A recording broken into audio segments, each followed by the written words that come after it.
Right. So our first speaker right now, after my greeting, will be Michael. Michael works for the company Deep. He will be more focusing on his experience at Deep. He told me this morning that he's right now in the office in Berlin, but normally they just work from remote all over the world, and he will share his experience working remote, and on the same hand, what Deep does and what does it concern with this topic we have here tonight. And afterwards, the second part will be Christopher. I know Christopher since some time, and he will focus more on the human part. He wrote a book about human intelligence and emotional intelligence, and he will give us a more part about a detailed part about the human behind it, and what is it all about, more the communication part. And he will be this after Michael, he will be the second part. And yes, I think now it's stage free for Michael, and I wish you a lot of fun with him. And yes, see you in a bit.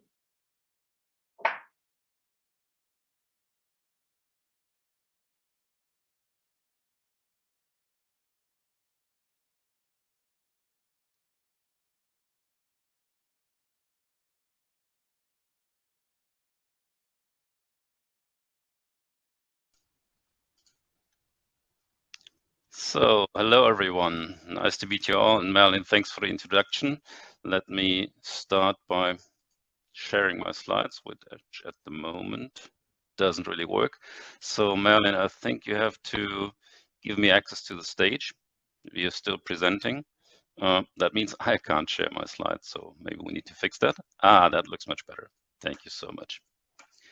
So, while I'm doing my preparations here, and I hope you can see my screen by now, I would like to, one sec, here we go, talk to you about the reality of working remotely, and this all in the context of my experience as the head of expansion for a company called Deal, which is now already 4 years old, and I would say a bit the poster child of remote working. And why that's the case, I will explain to you in a minute.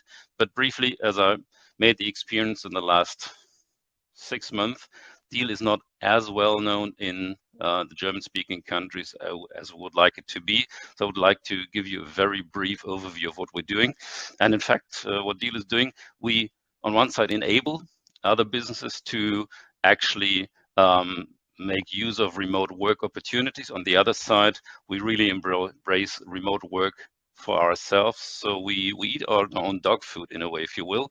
And we do this from a business perspective by providing our customers with opportunities to employ team members in foreign countries, in countries outside of their home country, without the necessity to actually have their own legal entity there, by various means of, for example, providing services to employ contractors or employees of record, or in a later iteration, if business grows more mature, has a bigger presence in a given country, also by providing global payroll services to the employees of that given business.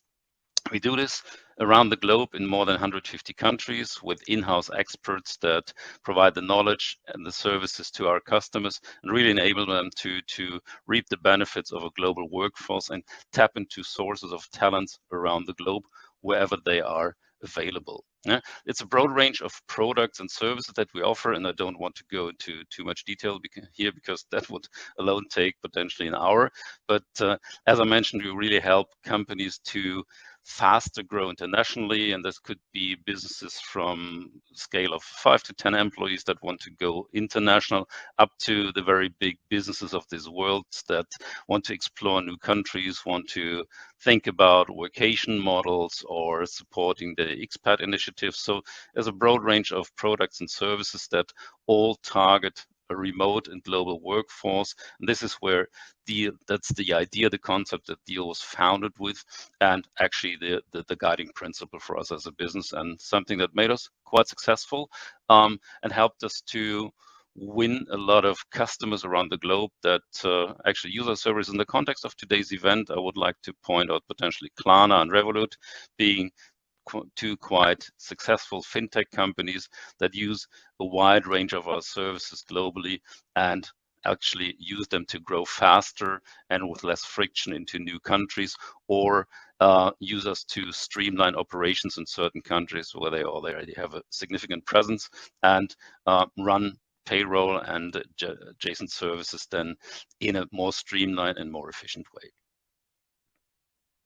We've done this all with entirely remote teams. So even if Merlin mentioned that I work from an office, which normally isn't the case, but I only did this for this webinar, all of our 2,200 employees work remotely in more than 88 countries. So it's, I would say, common practice, daily practice to see pictures on Slack that someone is working from a new location, climbing a mountain, working from a beach or whatsoever. Still, we maintain highest level of productivity, which I think is nicely expressed here in our revenue numbers. So after just 4 years of existence, we already hit almost $300 million revenue in the last year. With those 2,200 employees that I just mentioned and serving more than 15,000 customers. And we do this with a sound financial funding. So our leading investors like Andreessen Horowitz, La Familia, or Y Combinator invested more than 630 million into the business, although we didn't spend all that money. And I will come to that later when I talk about the guiding principles and deal. So we're still sitting on a good buffer of money, if you will, that will foster growth in terms of further international expansion as well as product expansion. And we're looking forward to continue growing with the pace that we did so far. So now coming to the topic of our talk today, which is remote work culture, I would like to point out a few elements of our remote work culture and deal. As I mentioned, we're fully remote. So besides 2 small offices that we have around the globe because of acquisitions that we did in the past, we don't have a single office anywhere. So everybody in the deal organization works remotely, either from collaboration spaces or actually home offices. And this requires a certain way of really working together. So we established a very direct feedback culture, which with really frequent interactions in the team, a very trusted level of communication that we have. We promote specific and special interest groups all across the business in order to just foster more than a professional relationship, build good personal relationships between team members across time zones, across geographies, and help them to really learn to know each other and work together with each other. And I believe Christoph later on will touch that element as well, as he's speaking about the human and emotional side of remote work as well. We are a fast-growing company, as I think I have proven with the numbers that I shared with you. So we, in a way, check ourselves daily. We evolve on a daily basis. We stay adaptable, try to learn new things, and stay open-minded and really evolve as a business and as individuals, which to a certain extent explains our success. One thing I would like to discuss with you very briefly, looking at the clock, I already used almost 10 minutes of my time, is our guiding principles, because I believe this is what really made us what we are. This made us successful as a remote-only organization. So we never made the transition from being an office culture or a hybrid working model into full remote working, but we started from day one with the first 5 team members as a fully remote company, and we applied the same model throughout the 4 years that we exist now, up to those 2,200 employees that work successfully for Deal. So one thing that I would like to point out is that we care for each other. If you don't care for each other in such a work environment as we have it, as a fast pace and people work in totally different countries and time zones, we need to be interested in each other. We need to pay attention to each other. Otherwise, we just fall into silos and communication stops, and moral, if you will, motivation will lack. So from that perspective, genuine care is definitely something that drives the business, and that is expressed both towards the teammates as well as towards our customers. Again, one of the pillars of our success. Default optimism is another principle that we apply. And although you can't force people to be optimistic, there's no way to do that besides potentially applying drugs. We always consider the glass to be half full and really try to make the best of out of any given situation and communicate accordingly. Another thing that characterizes us is deal speed. So we never stop. We work around the clock from a time zone perspective, not necessarily from an individual perspective, because we also know the importance of resting and recovering and also following your hobbies and taking care of family. But still, we apply always breathtaking speed in everything we're doing. We try things, we explore things, we sometimes break things, and then we learn from this and try it again and do it better. And that also shapes our culture, that shapes our interactions, and that makes us actually also successful in working remotely, because we don't have the ability to always sit together in big groups and Arbeitskreise, as we call it in German, but we actually deploy, try, and move forward. Another thing I believe that's very important for a true remote working culture, if you want to foster such, is that we are very straightforward, direct, and transparent. That goes through all levels of the organization. So there's no hidden agenda when we communicate. There is no politics in the organization. And regardless of whether you are one of the founders or one of our latest joiners in the team in a potentially more junior role, we speak on eye level. We try to apply the highest level of transparency in the organization. So everybody, through all hands calls, team meetings, one-on-ones, and whatever we use as means of communication, everybody knows as much as possible about the plans and the strategy of the business, and is part of that and takes part in it. So contributes in the most meaningful way. Another thing, especially in a remote organization, is, of course, we improvise, but when we hit a wall, when we find out about a problem, then we don't apply a quick fix. We might do this for, let's say, a day or two, but we always dig deeper. We go to the root cause and establish a new level of process, technology, approach whatsoever, in order to really circumvene the problem and let it not occur anymore, because otherwise, in particular in a remote environment where you can't just quickly sit together and fix something, you need to do it permanently. And from that perspective, digging deeper is one of the really important principles for us. Do it right after you learned how to do it is something that we really deploy in order to stay efficient in a remote way on the world. So analyze and automate is something that made us big as a company, because from day one, we always looked into enabling everything we do through technology, building a platform, whilst a lot of our competitors in the market rely heavily on large service centers and huge workforces in support teams.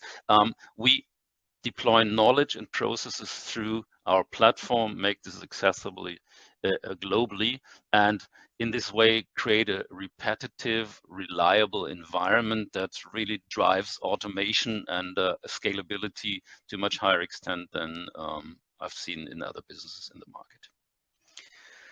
Yeah, competitiveness, I think, is a strong driver to grow an organization, and also is something that, in a way, enables and fosters a remote culture, because through leaderboards, through communication about success, through case studies, through exchanges where we challenge each other, we also interact frequently and openly and learn from each other. So competitiveness is definitely a driver that I would like to mention, also being important for a remote culture.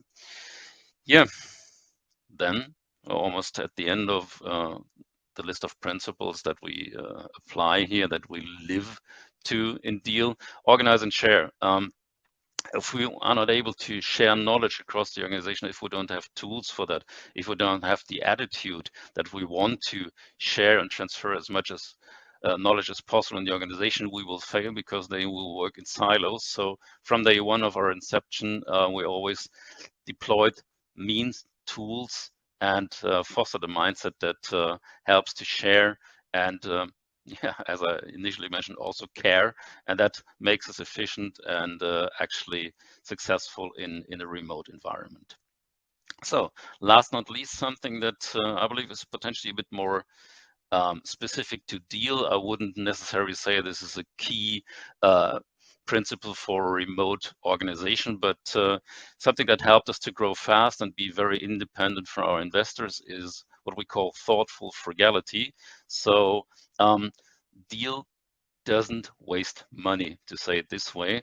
That might be expressed in we don't have, as I mentioned, offices, we don't have fruit baskets to motivate people because we don't believe that's the right way to do things. We don't invest in toys and stuff and fancy offices, but we invest in people development, we invest in our product, we invest in acquisitions. But still, from those $630 million that I initially mentioned as our entire funding, about $500 million are still available liquidity, allowing us to operate very independent and develop new markets and strategies without asking for permission from others.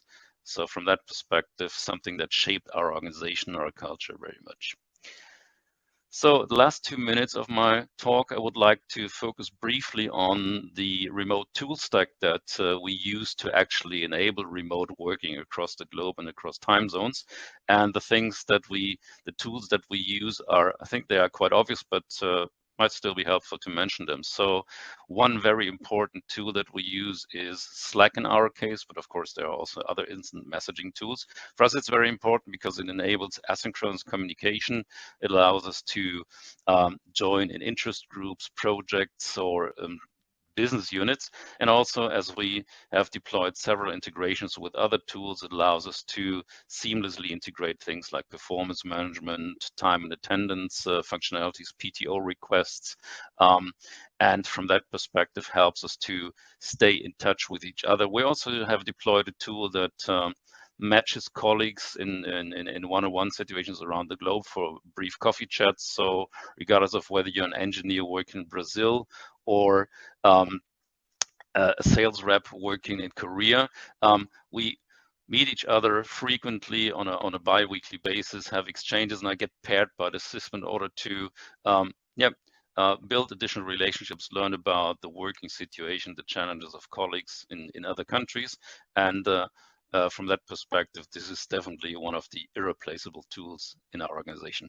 Transparency is important, so we have deployed business intelligence tools like Looker from day one in order to give everyone insight into metrics, especially as we work in so different time zones. You cannot not always get together for a call to share the metrics and discuss them, but everybody should have access and online real-time view of what's happening in the business. To be collaborative, to share information, to work together on projects, documents, and whatever. We use the Google Suite.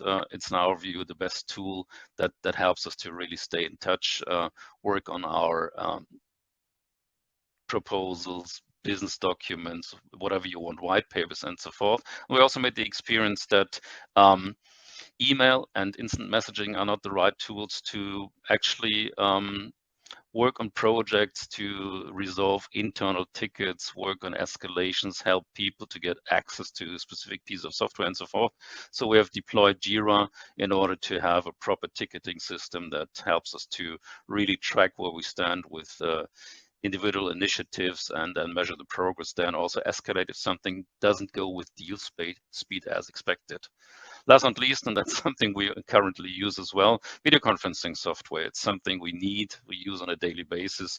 We use Google, we use Teams, we use Zoom, whatever is available in order to stay in touch with our customers, with our colleagues, and share knowledge as much as possible. Last but not least, something that I strongly encourage every organization to implement is a consistent knowledge management that helps you to actually store, categorize and retrieve the knowledge that you have in the organization, in the minds and in the documents, and share this across the organization. In particular for remote workers, that's a helpful tool, because what we definitely lack is the ability to just cross the office, go to another desk and ask someone who knows things.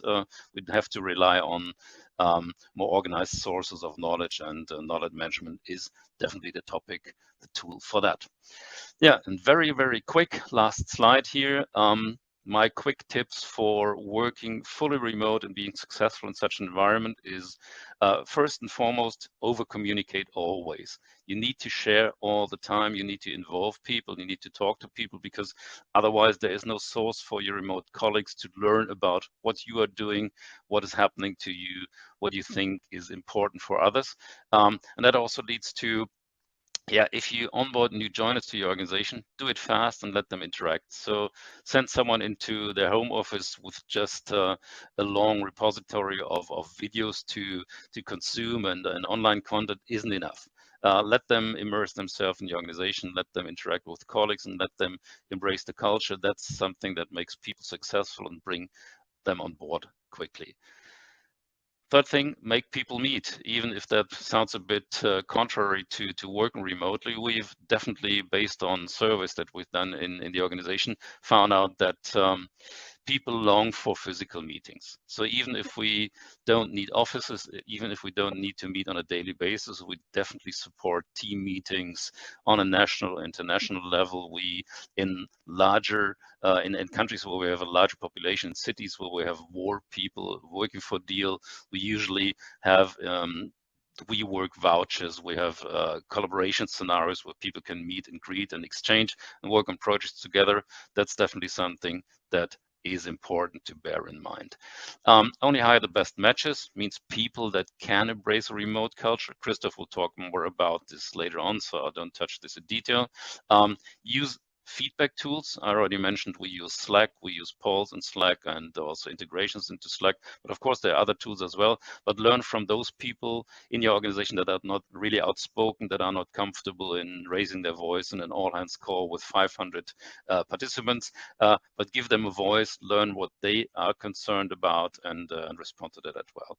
Keep hierarchies flat, otherwise you'll never have unequivocal transparency and communication. So we learned by ourselves that being able to talk to the founders on a daily basis helps a lot to clarify things. It also fosters speed and all of that.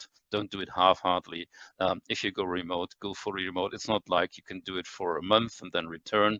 Have a concept, plan it well through. So in Deal, our HRD, Casey, started to establish processes and tools when we were just 50 people. Now we're 2,200 working remotely successfully. That's only because we did it right from the beginning and we planned it. And where we didn't do it right, we learned from our failures and did it better. And with that being said, I thank you all for your attention and would like to hand over and hand back to Merlin. Thanks a lot.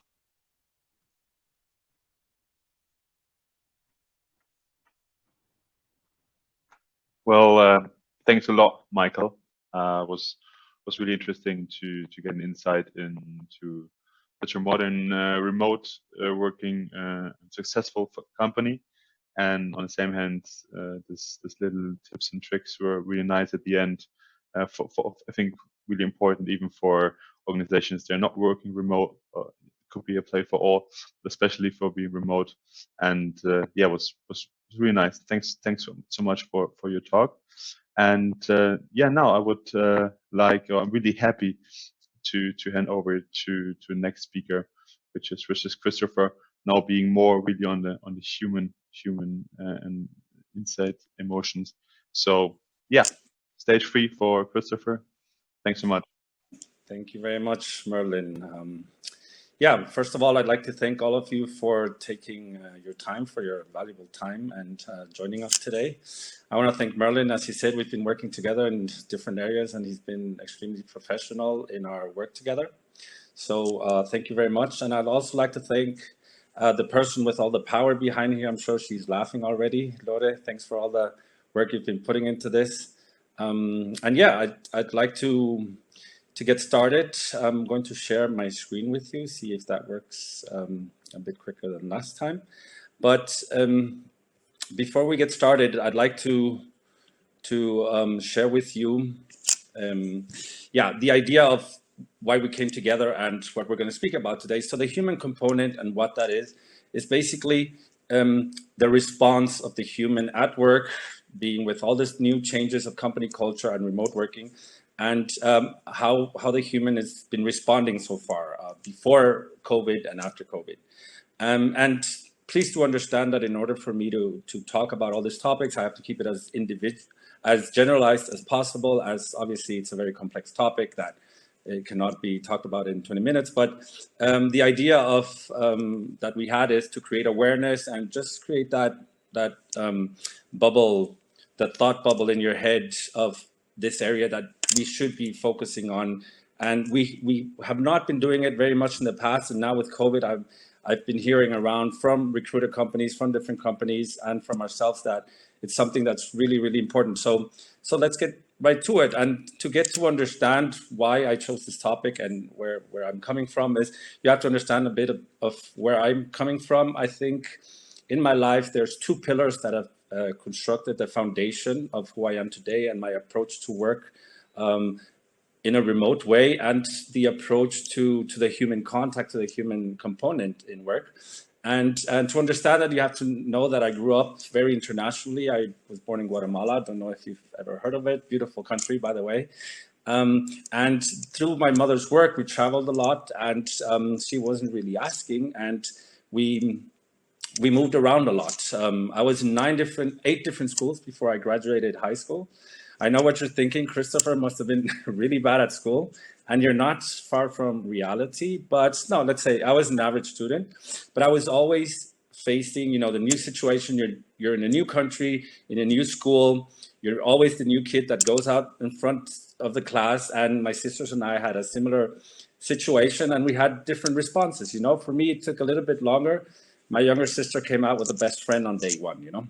So this, I think, but this habit that I created from the beginning of being able to adapt to a different environment, sometimes with a different language that I did not speak, put you really on the spot. And it's something that for children, or maybe for anyone at this age, even today, not very easy to do.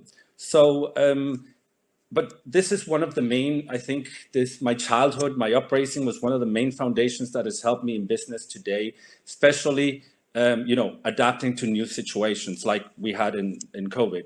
And the other side has been my experience in sales. I was very lucky to be driven into sales. I never thought I'd join sales specifically, but when I was there, I was lucky to have a boss that was very, very focused on learning and making sure that if I was going to be as good as I thought I wanted to be, that I had to continue learning constantly. And then that meant to understand the person that I'm dealing with, the person around me, understand the person's environment, and not only personal environment, but the business environment. And the same goes for companies.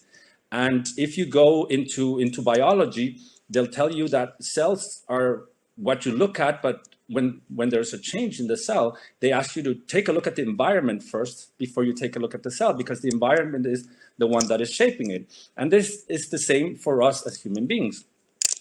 And therefore, I think this was to understand where I'm coming from. These are the two things or the two pillars that created the foundation that gave me the ability to face all these changes, all the remote working. I mean, being in sales, remote working or home office is the normal thing. You don't want to have salespeople in the office because they have to be outside selling. And for me, it was something that has always been very normal. But I could tell every time I was working with someone new how challenging it was for them to be working remote. And we'll get to that a bit later.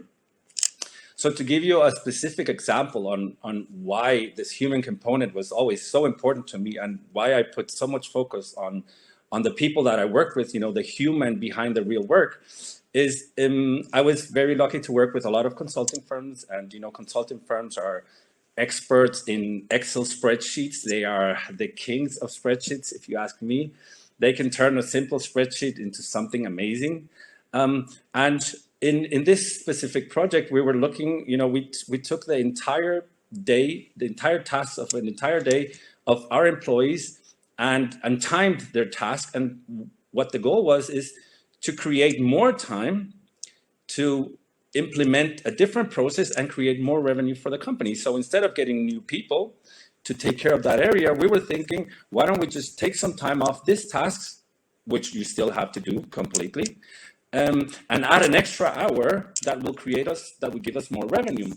And you know, I was the direct contact to the employees, of course, so I met with them, and I knew that they were already having difficulties at that moment. So for me, it was very difficult to understand, and this sentence says everything, because they tell me, Chris, don't you want to share your sentence with us again? And I would tell them all the time, you know, just because you're changing a number on a spreadsheet doesn't mean that the people that do the day-to-day work are going to be able to apply it. I knew personally that they were already having difficulties, so I would say to them, you know what, I think you have to go down and see what people are really doing there. And I'm not talking about, you know, beginners. I'm talking about professional salesmen. I'm talking about engineers that are the best in their field. And now all of a sudden there's this new change, right? So this change, which is similar to, which I'm trying to go to remote working, it'll come later, is the entire change that happened created a lot of changes inside of the team. So now here I am telling my team to focus on this new area, and that they're going to have to do their work faster, and I'm going to add something else on top. And they're looking at me, it seems you don't really know what we do here. And I said to them, you know what, give me a chance. Let's give them a chance to see if that works out. And we'll try to pick up from there. And you have to know that if this doesn't work out, that I'm going to be there for you, and I'm going to be talking to management and to the board to make sure that we change the situation. So because we always ask our team members to go the extra mile, we in management or in as an employee in general, with your boss or manager down to subordinates, you have to show that you're also willing to go the extra mile for them. So they went the extra mile and they did the work. And you know what happened? Obviously, the worst you can imagine happened: high fluctuation, people leaving. Even I used to talk to recruiters, and they said to me, Chris, it's really hard to get people for you because they know that the workload is very complex, and therefore they'd rather do something else, or they'd rather go somewhere else. And this is why I want to create awareness, and I'm glad that Michael shared so much on that topic. Is we have to consider the human component when it comes to all the changes, and COVID was one of these major changes that in working remote. Like in his case, in Michael's case, he's only worked remote.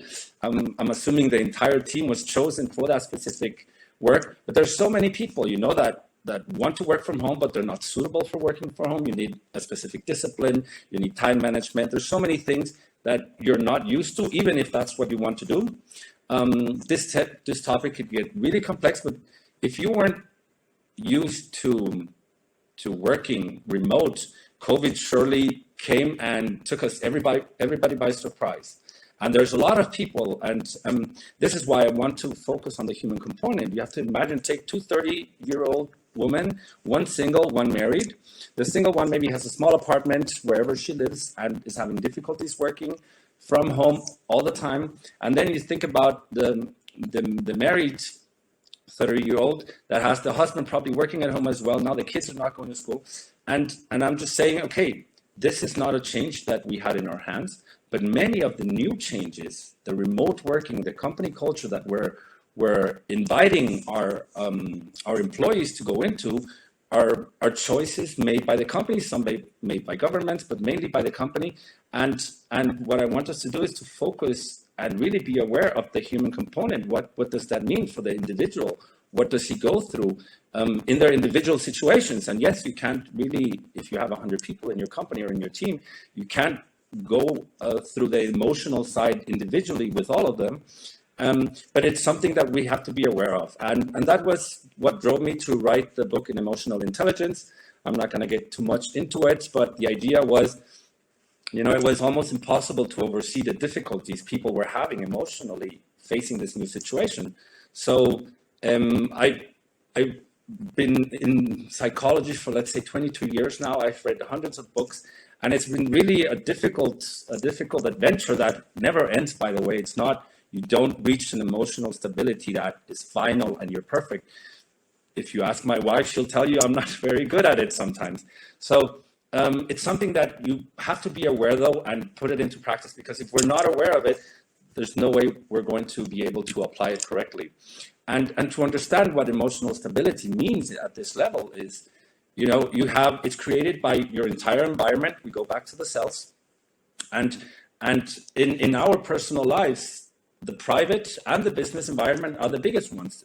You spend most of your time at work, and the rest of the time you spend with your loved ones at home, in your hobbies, and this is what forms you practically. And until now, as employer, you said, it doesn't matter if you're bringing your emotional instability into the company. All we have to do is let you go, or maybe bring you to another area, bring somebody else in, and you think, okay, everybody is.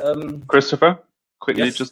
just to remind you, there's some microphone issues. So your microphone, they sound a little bit easy. Maybe do you have a headset to use, or? Not here at the moment with me. Let me just 1 second. No worries.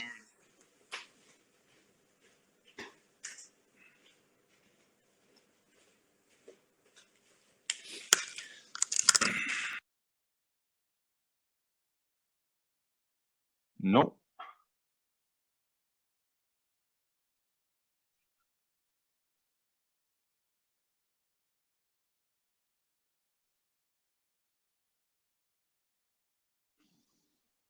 No, I think we hear you. You can. Okay. Yes. Perfect. Yes. Okay. Sorry. I hope you've been able to follow. But so taking back over in this area, I mean, the emotional stability is built through your private and your business environment, right? And this is why in the past we haven't really had to focus on it, but now since the pandemic and the new company culture and the remote work we're having, it's something that now things have basically turned. I've been speaking to a lot of recruiters, and they tell me, it's not a company driven market anymore. It's a candidate market now. They say what they want, and since everybody's replaceable, also a company is replaceable. And when a person leaves your company, it's basically them firing you as a company, as a team member, as a boss. And this is why these areas are very, very critical to focus on. And I mean, I'm not saying that we now have to focus on the emotional side of the person. That would have to be therapy, and that's more a social challenge that we have than a business challenge. But what I'm saying is, since we're not going to be taking care of that area, we should at least make sure to have their backs, to make sure that we don't create more areas. And that all begins with HR at the beginning, with hiring the right people, making sure you have the right candidates, which often is a big problem because HR departments are already understaffed and they have so many areas to cover. So this is something that really a company has to ask themselves: how far are they willing to go for their people? Still see my presentation, right, Merlin?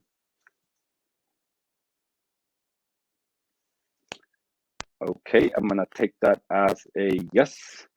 Okay, so here are just some of the challenges. I don't want to focus too much on any of them because, like I told you, most of the cases are very individual. And if you want to have a conversation after this, we have the Q&A, and then if not, feel free to tag me directly and to have a conversation, see if I can help out. But like I said, there's so many different challenges that we're facing currently, and it is, from our part, it is important that we at least consider the human component of everything that's going on in all our decisions. Like in the case I showed you before, we changed the goals of the company, we changed the goals of the individual employee and their daily tasks, and so many things went wrong because we never focused on that area. Just because the numbers fit, just because now home office is the new trend or hybrid working, it's very important to start from hiring to the right talent, to maybe, you can't just get everyone new into the company. You have employees that are there now, to maybe create some trainings, and just creating awareness is already a big step. And then finally, some solutions that my approach basically, as I said, this is more or less the approach that I've had in the past, and it's been, from my perspective, very successful. You know, having older colleagues of 10, 15 years ago, or subordinates that we are still friends today. So I see that as a successful solution.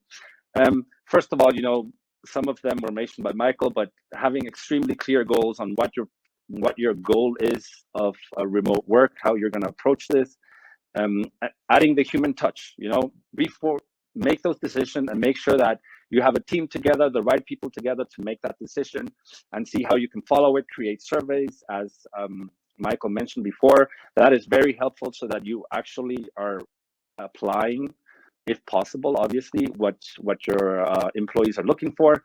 And then for me, I think in remote working, and please don't tell my wife I said this, but I'm always, when we text, you know, in your private life or at work, and as Michael mentioned, you have to be clear. You have to, I always say, write clear and full sentences, because just because you're writing it to me doesn't mean I'm receiving that message. And since we're working from home, we're not working together anymore, we tend just to, you know, go for the easy way. The easy way is sending an email.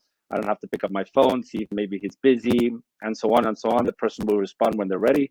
Just because it's clear in your head doesn't mean that the message will be received on the other side. And this is one of the most crucial areas of emotional intelligence, our communication. And our communication is also not communicating at all. So you have to, it's a very broad area, very complex, but just to give you the idea, and know when it's the right time for an email, when it's time to pick up the phone, and when it's time to meet personally, as Michael shared before, because I think his example is very good. Everyone working from home, you're going to need the human contact. You know, if you go into biology again, you're a community of 50 trillion cells. When you look into the mirror, you see just one person, but if you go deeper in, you're a community of 50 trillion cells all doing a specific work. And if you look at it, and if you're healthy, they're doing a pretty good job. So the same thing goes for a company, for a relationship, for any of those areas. And obviously they're only all possible if you work with trust. You have to trust your partner, you have to give trust, but you have to ask for trust as well. You have to request it the same. It has to be the same level. So we ask a lot of our employees, of our colleagues, of our bosses, and we ask them to go the extra mile, but are we giving the extra mile for them as well? So this is just a thought idea. Take it with you as a thought bubble, and think, how are you working in those areas? Because the changes are coming, and people are not really good at change. And the emotional part, it used to not be at work. It used to say you come to work, leave all those problems at home. But now work is home, and now the kids are there too, and everybody's there. And if you think that that's not coming back to you work-wise, and he's having problems with time management, meetings, just emotional feelings towards himself, then you're really not aware of what's going to come to you in the next coming months. And that's about it from my side. So if you want to take it back, I hope I didn't go too far with.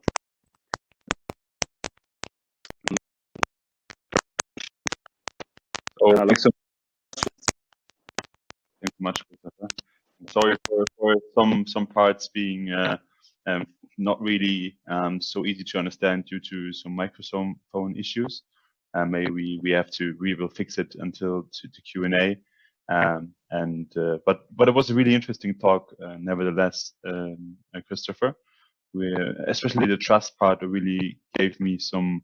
I really could feel that being really important.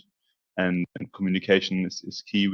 It's just a phrase, but as well, it's really important in all parts of our life, and as well, of course, especially being remote. Yes. So thanks so much again. And now we will jump over to our next part, which will be the Q&A. There we just launched a little bit a new session. Therefore, there will be now a 10-second break where we close this one and open up the new one. And afterwards, you will see me, Michael, and Christopher being on stage. I prepared some questions. There's one or two questions in the Q&A session. I will we'll discuss. And afterwards, the last part being a little speed dating, but we will go into that into detail after the Q&A. So happy to see you all and meet you all there.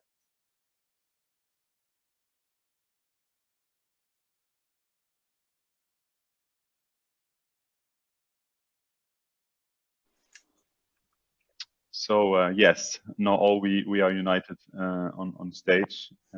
Thanks so much again for both of you for your talk. And now this is the session where I'm a little bit more interactive. So we got some posts in our chat, and as well I prepared some questions. So maybe the first part for you, Michael, you were mentioned some really important tools. One of them is for free. I use Notion as well on a regular basis in the office.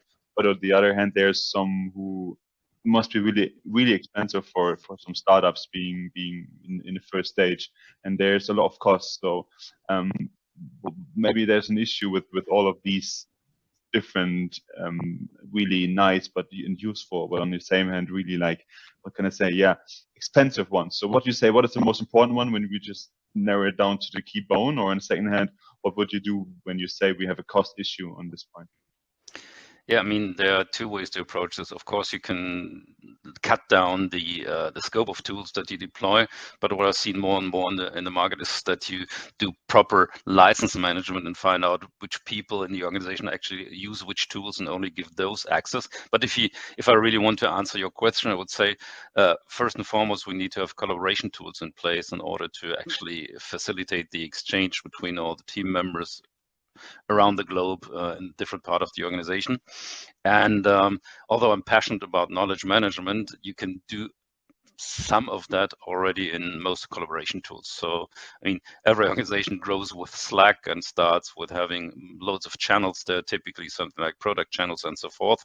And for a certain period of time during your initial growth, you can manage all your knowledge there. Then you have to make a wise choice later when you've grown a bit and then actually invest into knowledge management. But I would say collaboration tools is the most important thing to start with. Okay. Yes. Yeah, for sure. That's true. Maybe handing over to Christopher on this point. You mentioned that work-life balance is really important.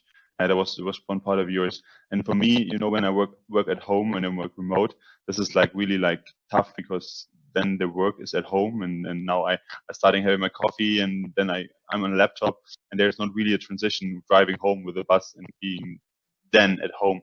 So what would you say, isn't it like a next challenge being remote to have a work-life balance, or is it more challenging than being in the office?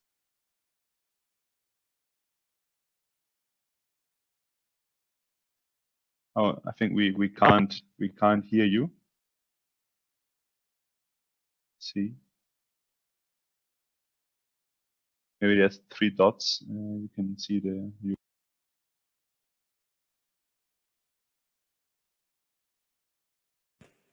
Now I think we hear you. Yes. Yeah. Okay. Well, that is a very complex question as well. Yeah, work-life balance is something that has become for every individual very complex, and here's where every individual has to focus on really what they want. It's adapting to the new situation, if it's being just in the office or just being hybrid or being at work, at home. It can get very complex. So you do need a lot of extra discipline. I imagine Michael and his team, extremely disciplined team, time management, very important, and knowing when to say it's enough. I don't have to go far and see you as an example. I see my friends and even my wife. Sometimes you work just too much, and you have to learn to find the right balance. And we all have different situations. You have the young student who's just starting, who wants to show all he has and wants to make sure his boss is very aware of his work. He's going to work extra hours. And then you have the family member with kids who wants to make sure he's able to put him to bed, have some quality time, maybe follow some hobbies. So here is where the company can't really help you much, but where you as an individual have to really take the time. It won't cost you too much time, but you need to take the time to really know what it is that you want. What is your goal in your work? What is your goal in your private life? And make sure that maybe that you have the right job. Maybe you need to change job. Maybe you need to change city. Maybe it's very big changes that are very hard. But for the individual, it means sitting down with yourself for maybe an hour. That's all you're going to need, and then start putting it into action. Yeah, sure. That could be a solution for sure. And now we got a question from the crowd. Michael, thanks so much for the question. I will just read it out loud quickly. What was the biggest breakthrough for maintaining high productivity while also maintaining remote teams around the world? I think that could be to both of you. So shall I start, Christopher? Go ahead. All right. So, I mean, that's a tough question to answer, actually, in particular for us at Deal, because we started with high productivity. We continue to deliver it still. I would say what we do is, and what helped us along the way was don't be afraid of mistakes. Don't be afraid of errors. With the speed we're deploying, we are forced to make errors, but we learn from them, we eliminate them, and we improve. So it's in a way what we speak about is we fly the rocket while we build it, and that's a continuous motion that helps us to still accelerate, if you will. So I can't really speak about a big breakthrough, but about a basic attitude that brought us where we are, and that at least in case of our organization helped us to be as successful and productive as we are. There might be other approaches, and I'm keen to learn from Christopher, but that's what I can contribute from our perspective.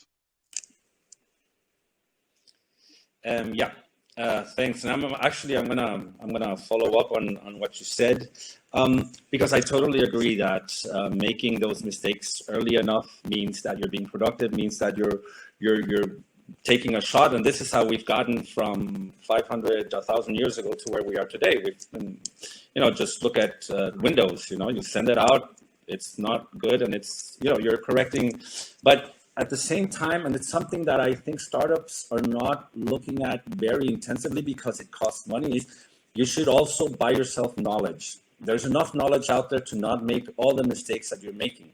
And now then you cover different areas, which is HR, which is training, internal training, which is getting the right person, which is going to cost you maybe that amount that you probably don't want to put into that. So there's a book that I read recently, and it basically tells you, we don't have to make all the same mistakes that we've always been making. There's enough information out there to work on how to approach what we're doing today. And yes, of course, I don't know what areas Michael is talking about. There's so many new things that we're developing where there's no information. But if there's information, my main go-to is buy yourself information, either through consultancy, or you get someone into the team that can lead you there to a positive result. And maybe I'll just add, again, the communication side of it to have success. For sure. This is a key part. And another question is, in a lot of businesses, effectivity or like bring results based on the time you spend on it. This is really important for nowadays teams or in some areas. What do you think, having a remote culture as a manager, giving out rules or controlling your employees, is it more better or less better? What do you think on that?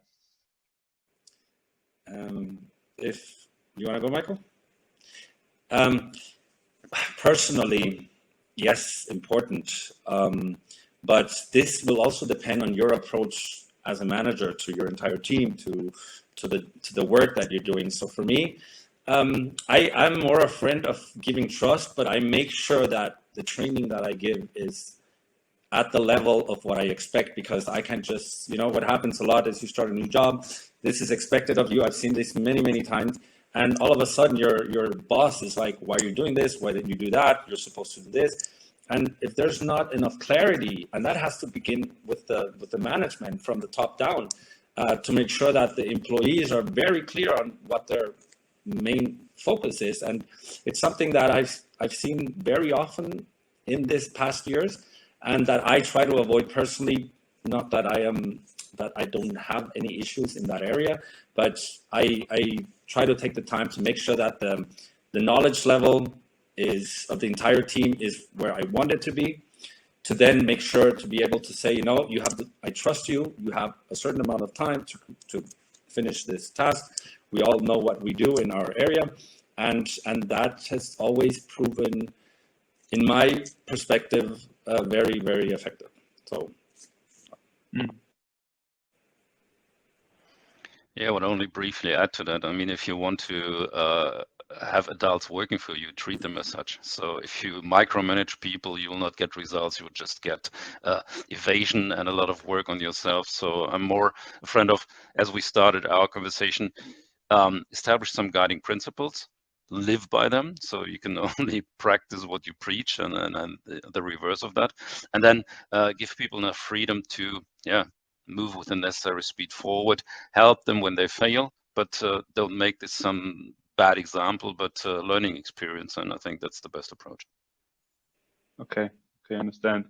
And following up on that, do you think that there is maybe a specific part when you're hiring people working remote that you have to focus on, or what is really important to be aware of when hiring people working remote? So building on what Christopher said earlier on, it's a candidate market, and you will not always get ready-made candidates from the shelf. So I'm looking into, that's my personal view, of course. I'm looking into, or let's say my view is ambition beats skill, because skills, knowledge you can train, you can develop, but if someone has the wrong ambition, the wrong attitude, that person might not fit into your organization. So what I'm doing is interviewing people whether they can ask good questions, whether they really try to understand the role, the business, and the challenges going alongside with that. And I'll try to find out, and our interviews are typically quite short, whether someone is able to build rapport with me, regardless of whether it's an extrovert or introvert, but whether there is some let's call it resonance, for the lack of a better term, whether I get the feeling that we could work together. If that doesn't match, there's no way to even have the best specialist in the world, the subject matter expert #1, to successfully collaborate with you, especially in a remote working environment, because you have to let go, you have to let people find their way, but you still need to establish very efficient communication, and that's one of the first things I look at when I interview. Okay. How about you, Christopher? I completely agree with Michael. Very, very positive and very good approach. I'm sure you're having a lot of success with that. So congrats on that. As that is the only real approach, But the question is, and maybe for others, I don't know, Michael knows his market very well, knows people very well, or he knows exactly what he wants, and that's exactly what you need. You need that foundation, which many people out there, unfortunately, that I've been seeing or hearing, don't have that training. So training that Michael, for example, has is something that is not very typical. And the bigger the company, the less the opportunity to have that knowledge. You just need, HR departments are understaffed highly, and that's why I think recruiters do a lot of the positive work in this area to help the hiring manager in finding the right candidate. But the emotional side, and I think for that there's many tools, and there's quite some questions you can ask. And if you focus really on the response, that will give you an idea. And it's only an idea because obviously you're not putting them under pressure. I usually like to maybe throw out a question that puts them under pressure to see how they respond. And I'm not looking for the perfect answer, but I'm looking to see how they deal with that situation. And so I completely agree. And I think that the emotional side, the EQ, is now the big driver, because as Michael said, there's no point in having the most intelligent guy in the world if he doesn't get along with the rest of the team. Yeah, no, for sure. That's obvious. But it's And I easier think we said have, than done. Sorry, it's easier said than done. People say it, but they don't really apply it. So in for Michael's sure. case, that's why I'm so it's nice to hear. Well, this is maybe the challenging part of being a hiring manager, and to stand through that in this short part of time. In this part of time, there was another question from Michael. He has so many questions. Both of you mentioned how communication is key in your presentation. Is there any tools you use to improve or increase communication, so that problems and ineffectivities are addressed?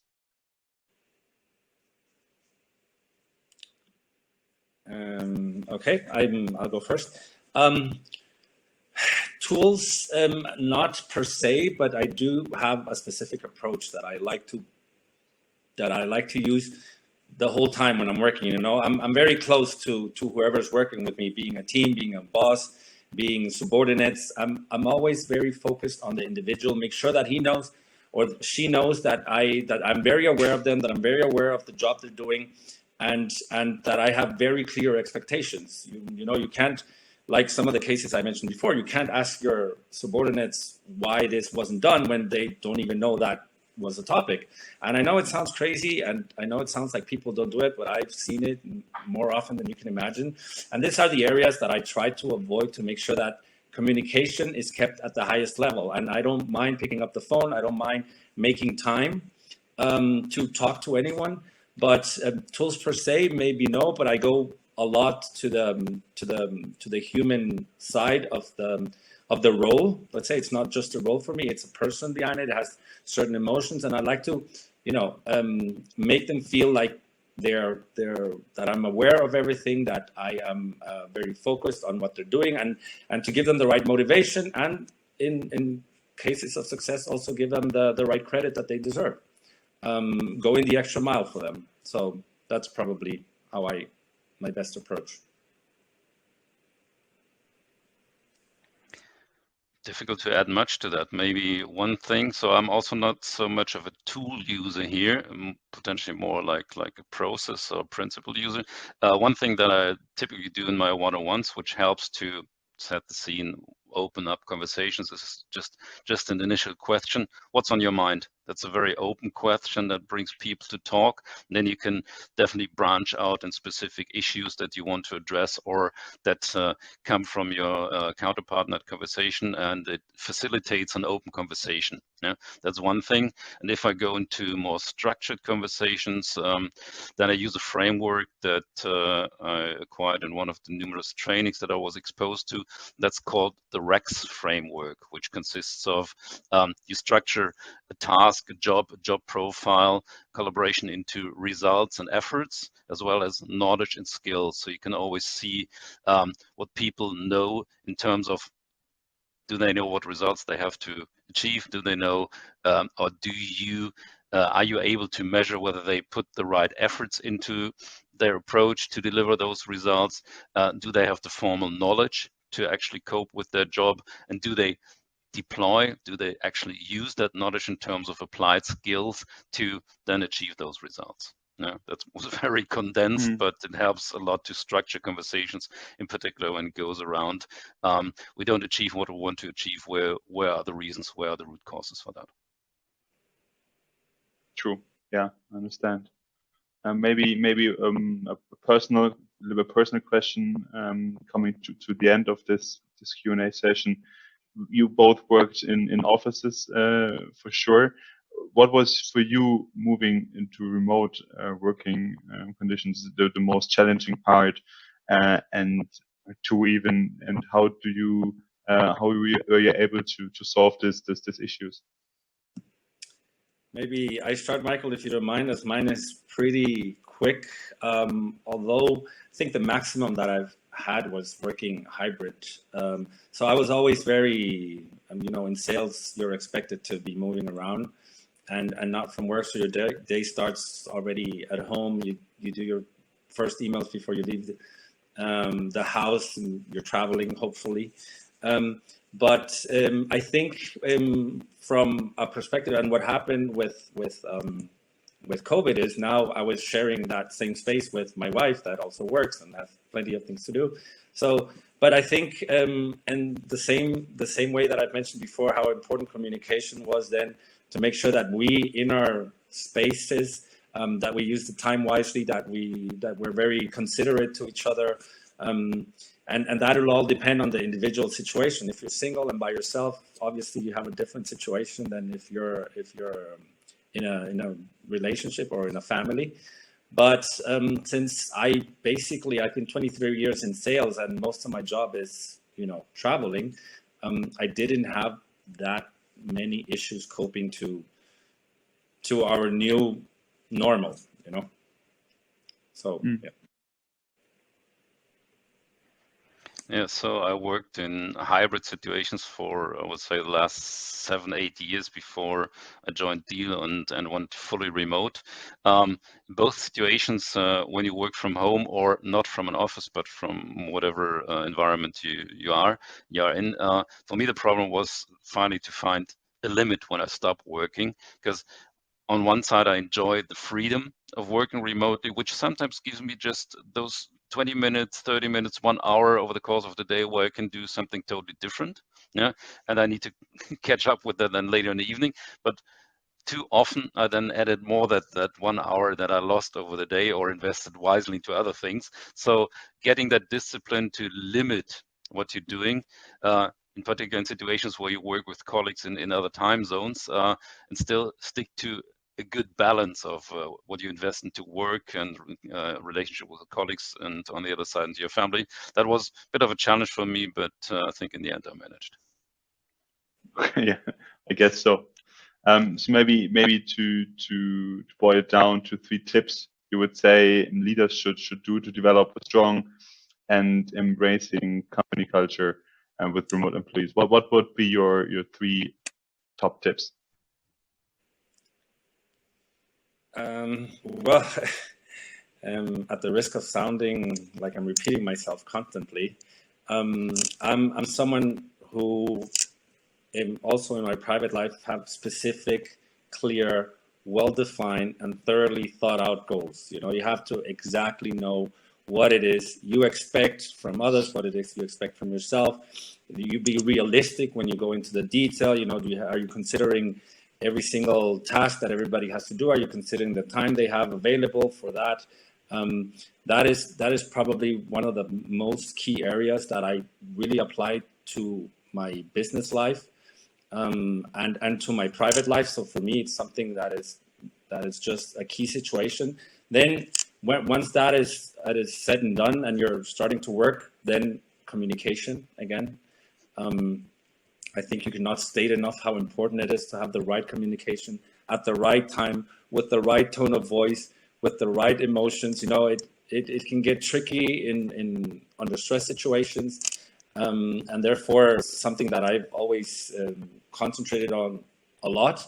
And the other part is I'll combine, giving trust to the team, making sure they know that you're behind them, that you're not constantly checking what they're doing, but at the same time having, as a manager, personal measuring systems in which I don't have to ask the person to see if things are getting done or not. I usually try to keep it, in a way that it makes it sound like I'm not checking, and still get enough information to see if things are going well or not. Thanks. You Michael? don't expect me to add 3 more things to that, right? I think that was the essence of it, but let me emphasize a bit. So definitely continuous communication, very clear, straightforward communication, which implies that you don't really care so much about hierarchies, because otherwise you never get that clear peer-to-peer communication or eye-level communication, if you will. Yeah, common goals. Definitely, it's something that is your North Star. If you don't have that, you will never have a direction, and you will not build a culture around that, because you don't define a culture and then you live it, but how you collaborate, how you interact, and so forth, that shapes your culture. So your behavior drives your culture, not the other way around, right? And with that being said, I don't really find more things to add here. Christopher pointed out very nicely, and nothing to add. Thanks so much. So we have a few seconds left. We will jump now to the networking session. You will be like a speed dating. You will see one-on-one sessions, and you can have 2 minutes for each break where you can just speak, and then you just have to move on. So have fun and see you after it.